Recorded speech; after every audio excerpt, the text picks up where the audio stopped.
Okay. You got it now. All right. This is welcome. This is the third in our series on the Passion narratives from the four Gospels: Matthew, Mark, Luke, and John.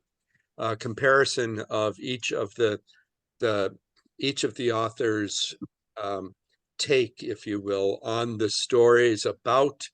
We're just talking about the very end of Jesus' ministry, basically from Palm Sunday to when he gets arrested, when he has the Last Supper with his disciples, gets arrested, gets tried, gets executed, and gets buried.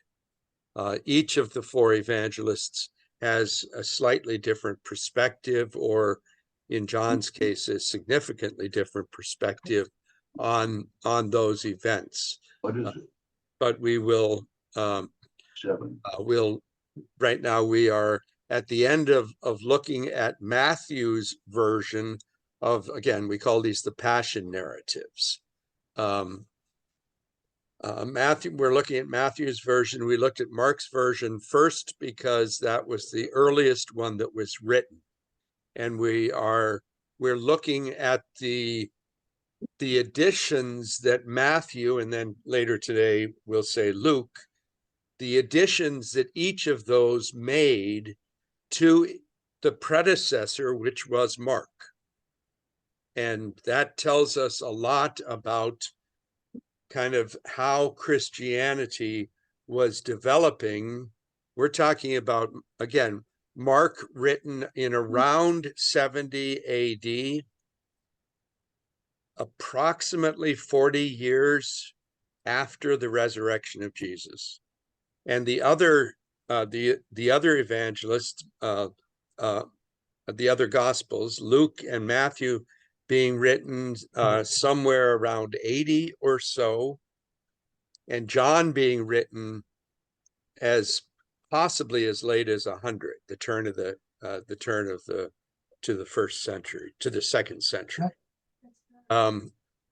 So each one of them has a different emphasis in his presentation of the story of Jesus, and that gets manifest also in this part of the story, which is the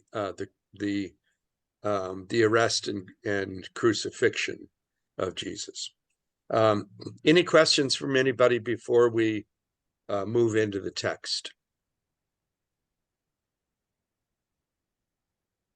I don't see any. So we are in we're still in Matthew. We didn't get finished with Matthew last week. We're still in Matthew. We are in the 26th chapter, beginning at the 57th verse.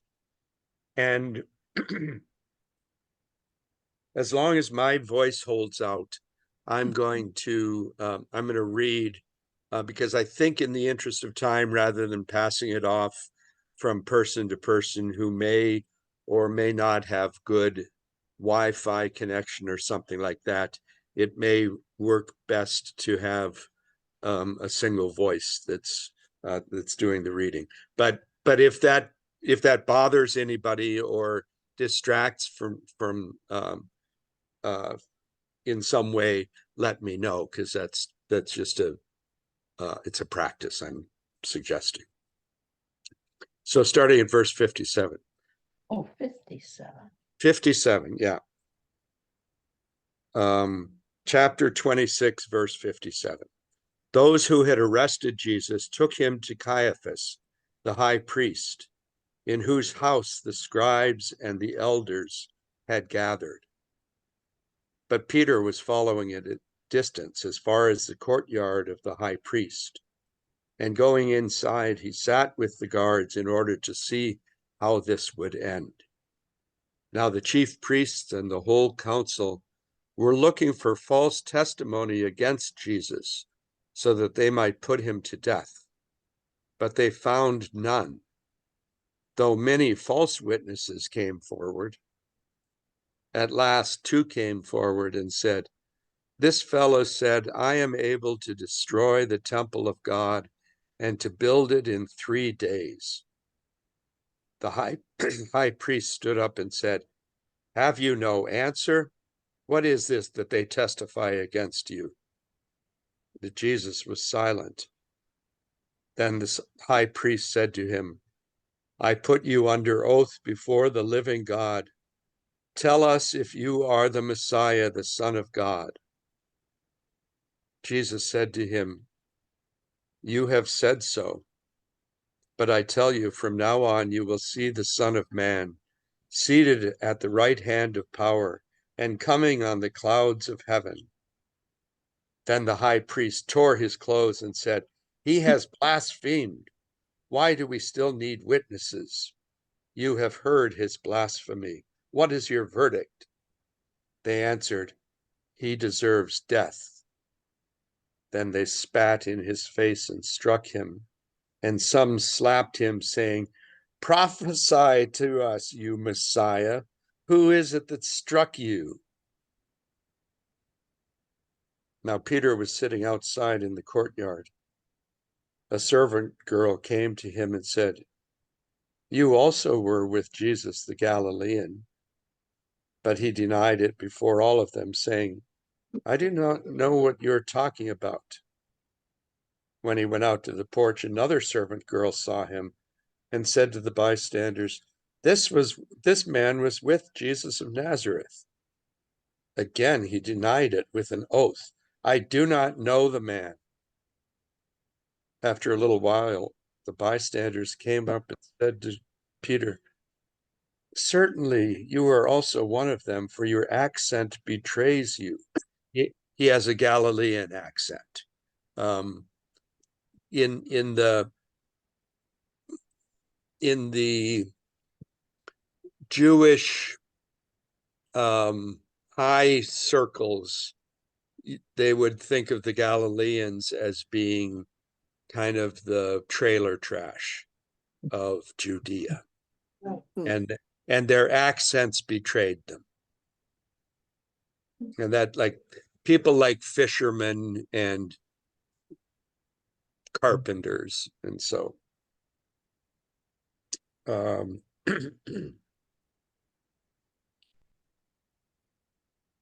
he lived, let's see what's Verse 74. 74. thank you. Then he Then he began to curse, and he swore an oath. I do not know the man. At that moment, the cock crowed. Then Peter remembered what Jesus had said. Before the cock crows, you will deny me 3 times. And he went out and wept bitterly.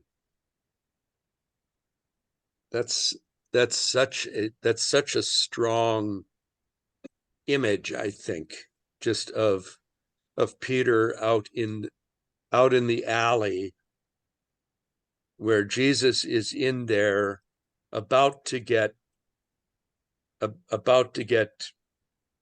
executed, and Peter, who has said, duh, I'll always be with you, you'll never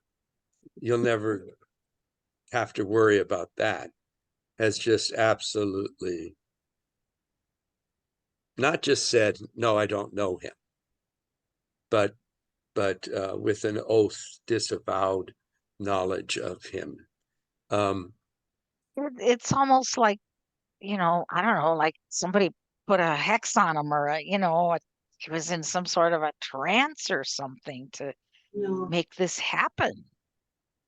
I've often thought of that, that how is it that he could say he'll never betray him, and then he denies him 3 times in this passage? And it's like, wow, how does that happen? And it to fulfill the scriptures, because I think, isn't there something else somewhere that says that? Yes, that we'll read on on Good Friday. But yeah, there is in art from a number of different ages. There is depictions of an encounter of Jesus like Jesus is being shuffled from, he's just been condemned by the religious leaders, and he's now kind of doing the perp walk over to to Pontius Pilate's place to get the government's agreement to his execution. And on the way, he sees Peter, and their eyes lock. And that's after Peter has denied him the third time, presumably kind of on his way out to weep bitterly in the alley. Their eyes lock. And it's interesting to see if to see if you can detect in any of these different I guess artistic presentations of it, if you can see anything but love in Jesus' eyes, not condemnation. And that I think is again a really powerful, just the idea that even this incredible denial of any relationship to Jesus doesn't break the relationship, because it was never dependent on my side. It's always dependent on that God loves me. It's never, do I love God enough to have a relationship with God? It's, do I understand clearly enough that God loves me, that it's God's desire that I be in right relationship with God. And that's the message of Jesus.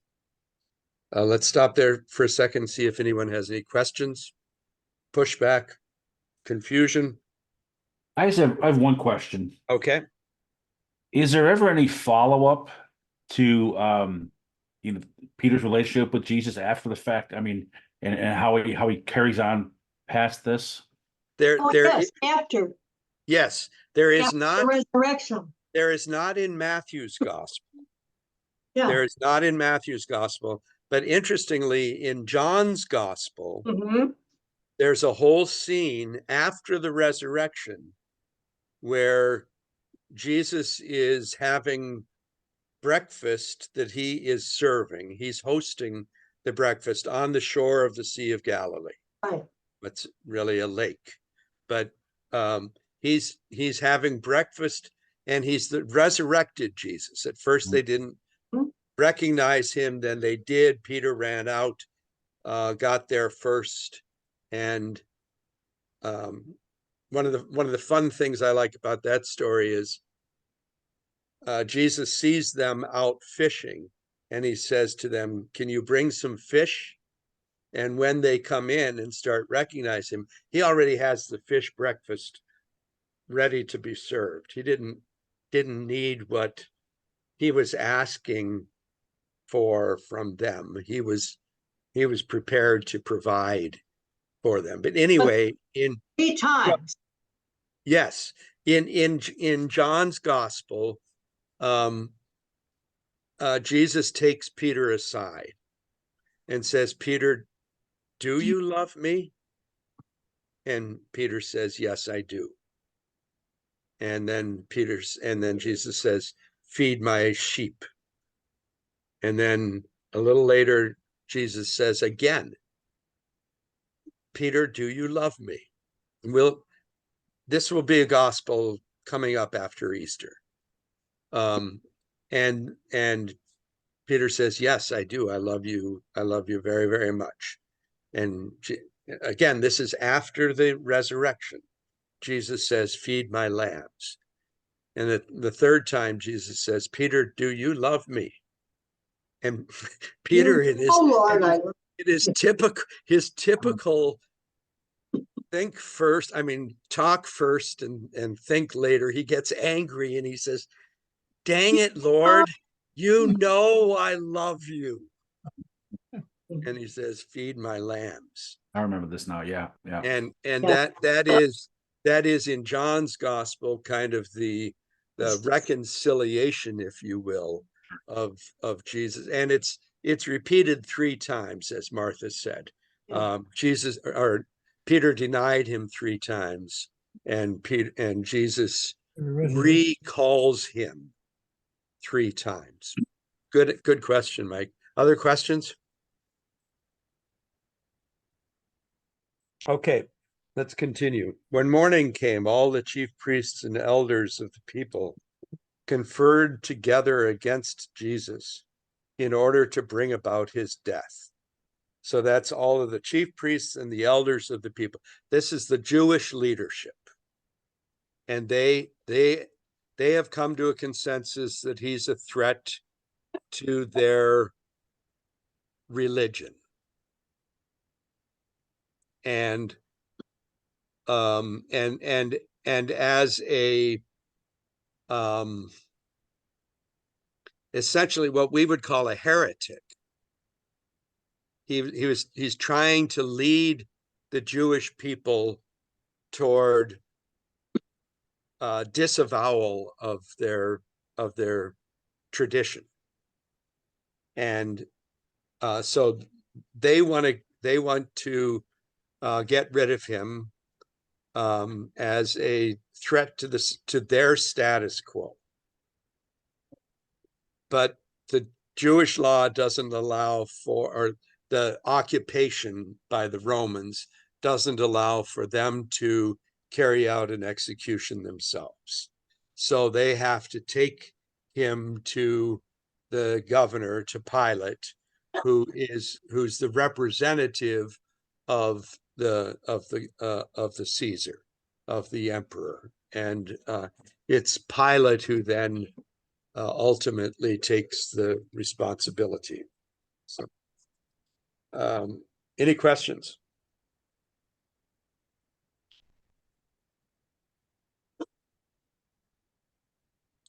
When Judas, his betrayer, saw that Jesus was condemned, he repented and brought back the 30 pieces of silver to the chief priests and the elders. He said, I have sinned by betraying innocent blood. They said, what is that to us? See to it yourself. Throwing down the pieces of silver in the temple, he departed, and he went and hanged himself. But the chief priests, taking the pieces of silver, said, it is not lawful to put them in the treasury, since they are blood money. After conferring together, they used them to buy the potter's field as a place to bury foreigners. For this reason, that field has been called the field of blood to this day. Then was fulfilled what had been spoken through the prophet Jeremiah. And they took the 30 pieces of silver and the price of the one on whom a price had been set, on whom some of the people of Israel had set a price. And they gave them for the potter's field, as the Lord commanded me. Now Jesus stood before the governor, and the governor asked him, are you the king of the Jews? Jesus said, you say so. But when he was accused by the chief priests and the elders, he did not answer. Then Pilate said to him, do you not hear how many accusations they make against you? But Jesus gave him no answer, not even to a single charge, so that the governor was greatly amazed. That previous section about the suicide of Judas is new to Matthew. The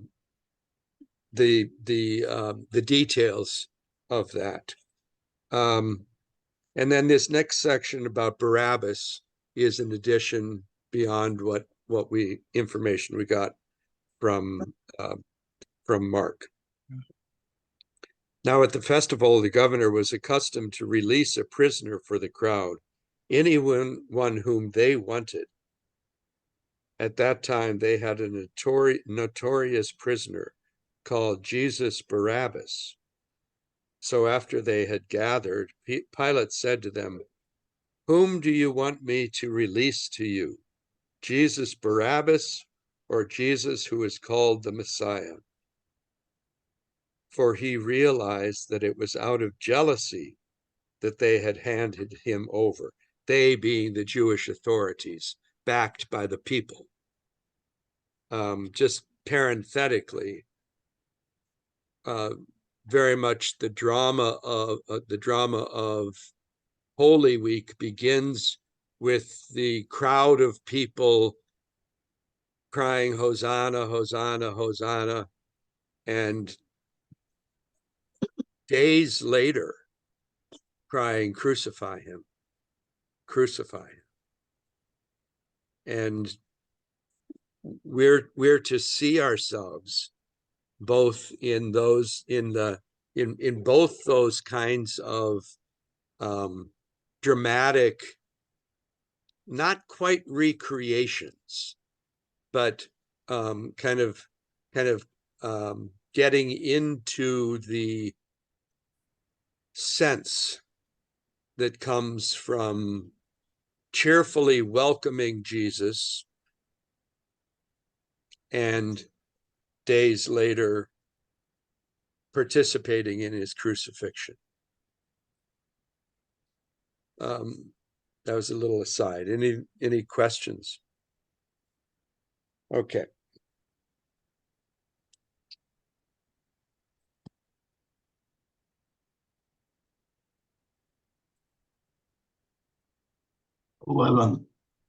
Thank you. No, it's referring. Oh, 15. Yeah. Who do you want? For he realized it was out of jealousy that they had handed him over. While he was sitting on the judgment seat, this is a great, great scene also. While he was sitting on the judgment seat, his wife sent him word, "Have nothing to do with that innocent man, for today I have suffered a great deal because of a dream about him." Now the chief priests and the elders persuaded the crowds to ask for Barabbas and to have Jesus killed. The governor again said to them, "Which of the two do you want me to release to you?" And they said, "Barabbas." Pilate said to them, "Then what should I do with Jesus, who is called the Messiah?" All of them said, "Let him be crucified." Then he asked, "Why? What evil has he done?" But they shouted all the more, "Let him be crucified."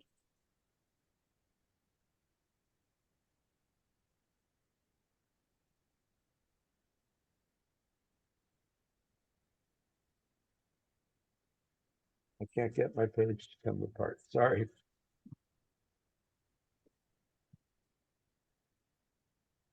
So when Pilate saw that he had nothing to, he could do nothing, but rather that a riot was beginning, he took some water and washed his hands before the crowd, saying, "I am innocent of this man's blood. See to it yourselves." Then the people as a whole answered, "His blood be on us and on our children." Mhm. That line has been used for centuries as basically a explanation for anti-Jewish sentiment, and the kind of the shorthand is the people responsible for the crucifixion of Jesus. The Jews killed Christ. And that's such a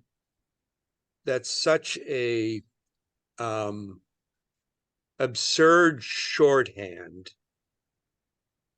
that makes it incredibly unhelpful.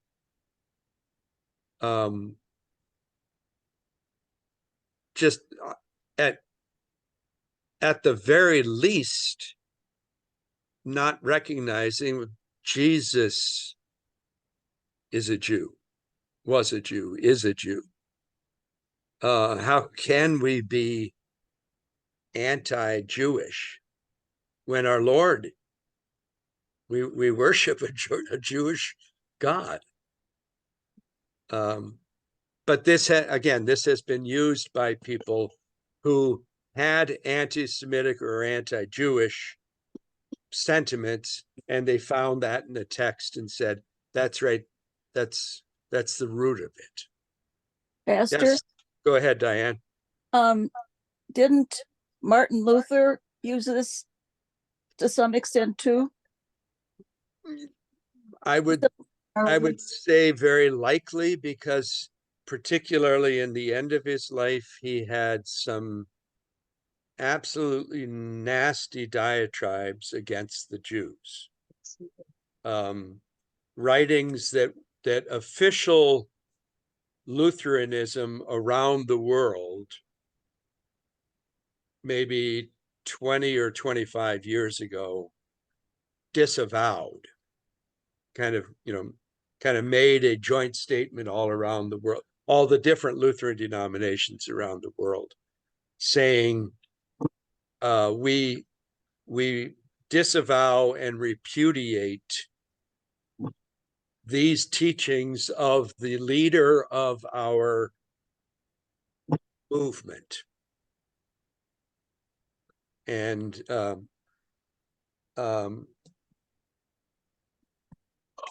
there is, some of you have heard this before. There is in the Holocaust Museum in Washington, D.C., a plaque that the ELCA was able to convince the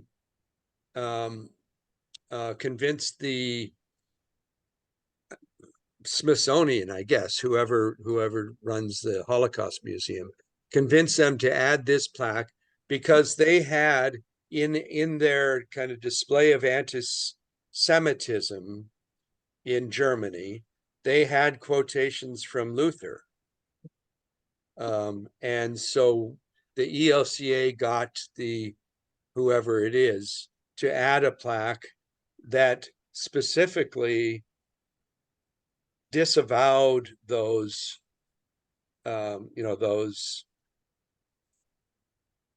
words, those sentiments, those words of his. And I thought it was very, very interesting that the museum was willing to do that. But any other questions about how this Well, didn't go ahead. Hitler use this as a reason for exterminating Jews? Yes. Yeah, and yes, he did, and to some extent, Hitler looked to Luther, some of his bad ideas. Yes.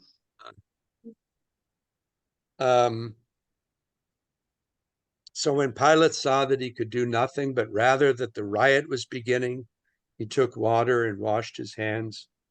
Then the people as a whole answered, "His blood be on us and on our children." So Pilate released Barabbas for them, and after flogging Jesus, he handed him over to be crucified. Then the soldiers of the governor took Jesus into the governor's headquarters, and they gathered the whole cohort around him. They stripped him and put a scarlet robe on him, and after twisting some thorns into a crown, they put it on his head. They put a reed in his right hand and knelt before him and mocked him, saying, "Hail, King of the Jews!" They spat on him and took the reed and struck him on the head. After mocking him, they stripped him of the robe and put his own clothes on him. Then they led him away to crucify him. As they went out, they came upon a man from Cyrene named Simon. They compelled him to carry the cross. And when they came to a place called Golgotha, which means place of the skull, they offered him wine to drink, mixed with gall. But when he tasted it, he would not drink it. And when they had crucified him, they divided his clothes among themselves by casting lots. Then they sat down there and kept watch over him. Over his head they put the charge against him, which read, "This is Jesus, the King of the Jews." As we talked about in with Mark, this message that presumably was chosen by Pilate is supposed to be to speak on a number of different levels. One is to say to the Jewish people, if you ever had a Messiah, this is what we would do, or what we will do with him. It was to say to the Jewish authorities that basically that they operate totally under the patronage of the Roman government, and they're in the time that that Matthew is writing, there has already been a major rebellion of the Jews in Palestine that was put down by the Roman troops in the year 70. The temple was knocked down completely. That's when the holdouts went up to Masada and stayed up on the cliffs of Masada and held out until they were nearly starved out by the Romans, and then committed mass suicide. So that's not in the Bible, but that's actually in secular history. Yeah.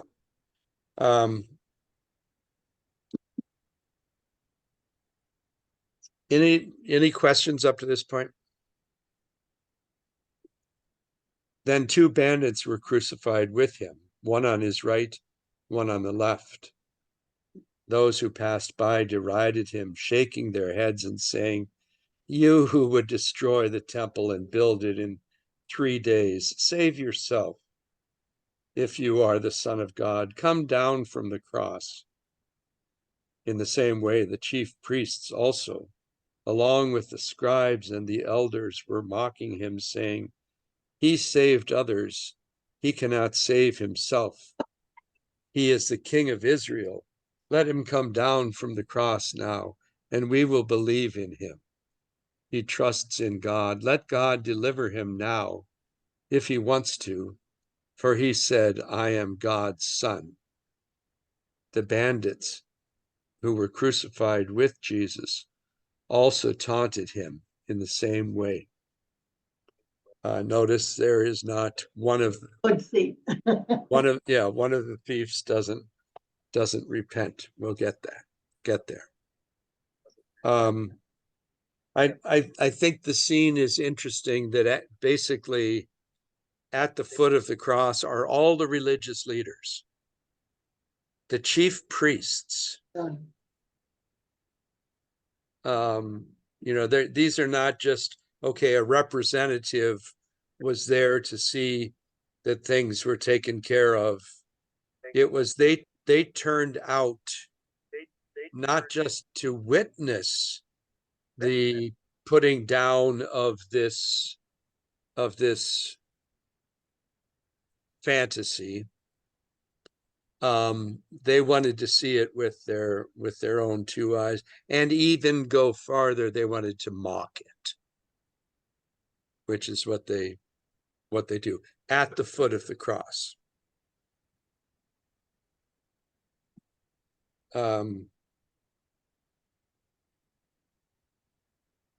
We see we'll see in the very next part, the women that we think of at the foot of the cross are often a distance in Matthew's telling. So we'll get there. From noon on, darkness came over the whole land until 3 p.m. And about 3 o'clock, Jesus cried out with a loud voice, Eli, Eli, lama sabachthani. That is, my God, why have you forsaken me? When some of the bystanders heard it, they said, this man is calling for Elijah. At once, one of them ran and got a sponge, filled it with sour wine, put it on a stick, and gave it to drink. But the others said, wait, let us see if Elijah comes and saves him. Then Jesus cried again with a loud voice and breathed his last. At that moment, the curtain of the temple was torn in two from top to bottom. The earth shook and rocks were split. The tombs also were opened, and many bodies of the saints who had fallen asleep were raised. After Jesus' resurrection, they came out of the tombs and entered the holy city and appeared to many. Now, when the centurion and those with him who were keeping watch over Jesus saw the earthquake and what took place, they were terrified and said, truly, this man was God's son.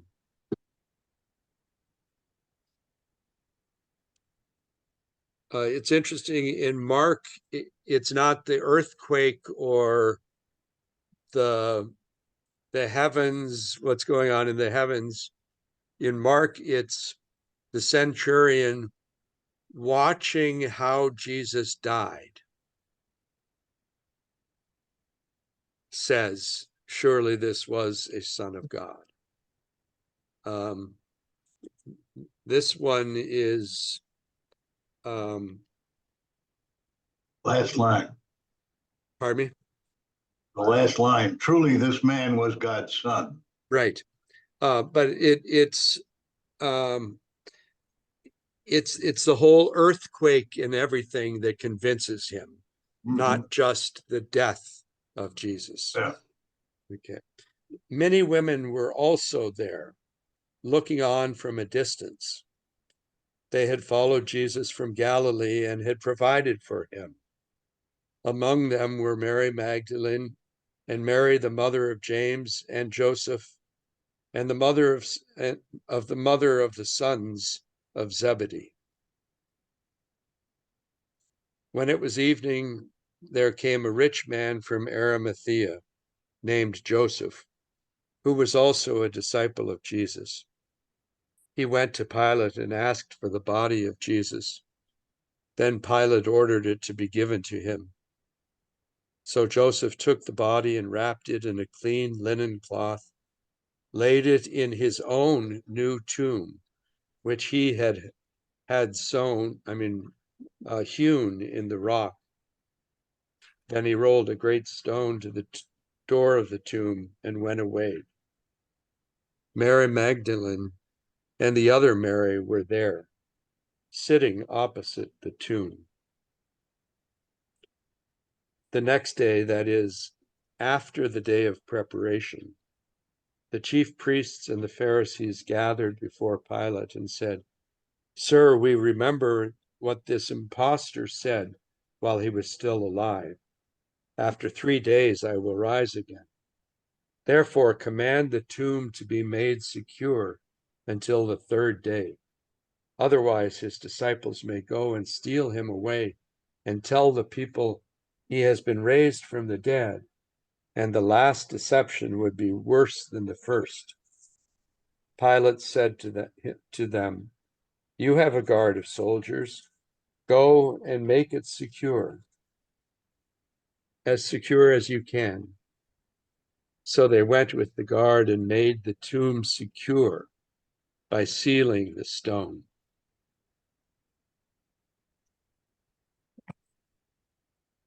Any So questions? Yeah. Go ahead.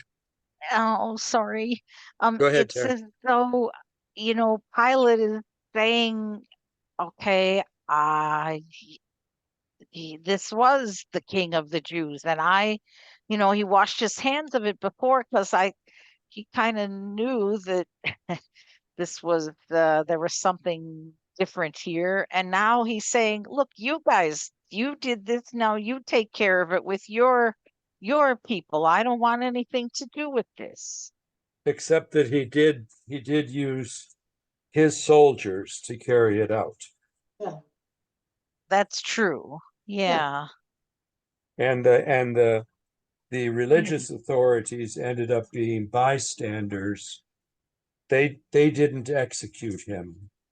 Oh, yeah. Okay. The Romans executed him. Okay. Yeah, somehow I got that confused. Okay. But now he does realize that he was the king of the Jews. I mean, do you think is that so. what's going on here No, at this point? That Pilate? Yes. No, I don't. I think Pilate was mocking everybody who saw the sign. Oh, okay. If they believed that he was the Messiah, Hmm. then Pilate was saying, this is what we do with messiahs. If you were a Jewish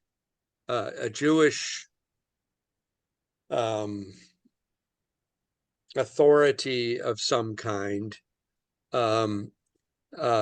again, the message would be, we know how to take care of religious dissenters, and here's how we do it. So stay in line. Does that make sense? Yes. Hmm. Okay, any other questions about Matthew? I just had a question about the difference between Matthew and Mark. And if I understood correctly earlier, you said they were about 10 years apart from each other when they were written. Right.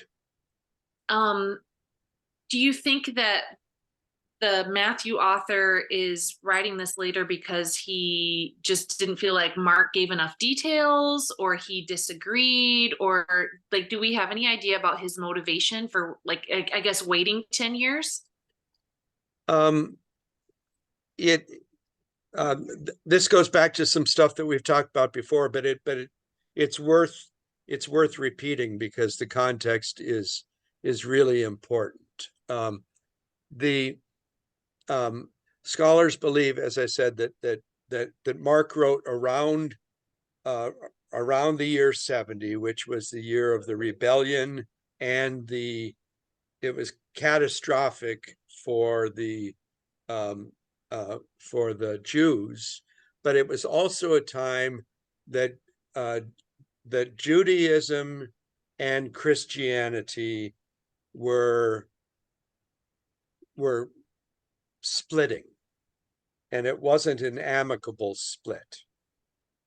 I mean, in the Bible we have the story of Saul, who gets a warrant to go arrest Christians and bring them to Jerusalem to face the same kind of fate that Stephen had faced for serving this so-called Messiah. So that was already going on. but it was in the years after the destruction of Jerusalem. That created a vast diaspora of Jews around the Roman Empire. And the Christianity grew up in those Jewish communities in the first century. The message, Paul went to the synagogues, but also went to the Gentiles, making the connection between what we now call the Old Testament and the promises, and this story about Jesus, the Messiah who was resurrected by God. Just again, a little bit parenthetically, Paul wrote his stuff in around, the earliest is around 50 AD. The latest is 64 AD. So Paul wrote before even Mark wrote the first gospel. So it's really important for us to recognize that Paul is the first interpreter of the message of Jesus that we have in the Bible. Then comes Mark. Mark, the letters of Paul, again, what came earlier, the letters of Paul don't tell us very much about the life or the ministry of Jesus. They tell us about or they talk to us about the life and ministry of the community that carries on the work of Jesus, namely the church. And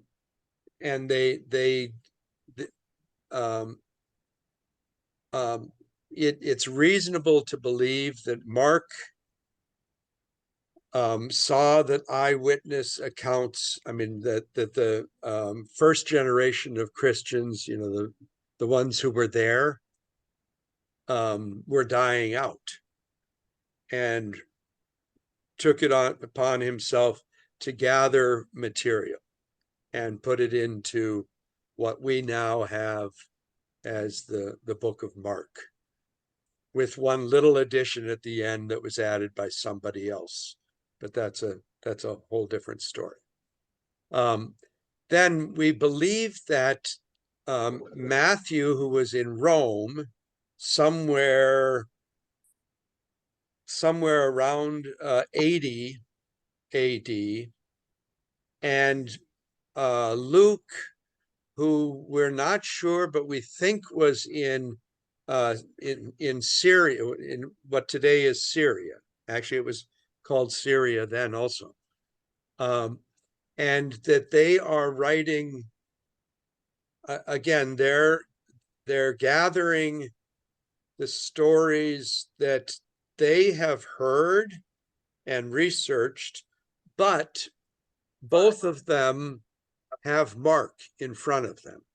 Neither of them knows that the other one is doing this, but both of them have Mark, and both of them are saying,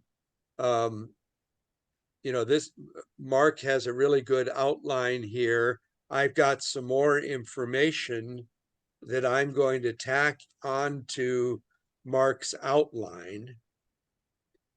And as I explained, and I'll say explained and probably only confused, there is, scholars are almost certain that there was a written collection of the sayings of Jesus that both Matthew and Luke had. So you can think of them as having on their desk their blank piece of paper, Mark on one side, and this what scholars call Q, which just means it's a shorthand for source. And it's then in addition, both Matthew and Luke also have their own research that they have done. So in the case of Matthew, he has his research, the collection of sayings, and Mark. And he weaves them together in a way that makes sense to him and presents it to his congregation, and they like it and pass it on to another congregation. And over the course of, we're not talking a few years, we're talking about a few generations, these various offerings by the apostolic generations were gathered together into what we now call the New Testament. That's a kind of a shorthand. Is that helpful, Jennifer? Yes, thank you so much. And then as we'll see next week, John's gospel is entirely different. Slightly different calendar, different emphases. According to John's gospel, Jesus was back and forth into Jerusalem and then back up to Galilee and down. And according to Matthew, the others, he was basically in Galilee until we would say until his disciples were ready. And then they went down to Jerusalem for his crucifixion. And that's kind of the storyline according to Mark and Matthew and Luke. Whatever. I don't know. Questions? I did not. Okay, let's we're almost out of time, but let's at least get started into Luke's gospel. It starts at chapter 22. This way, yeah, that way. Keep going. Chapter 22.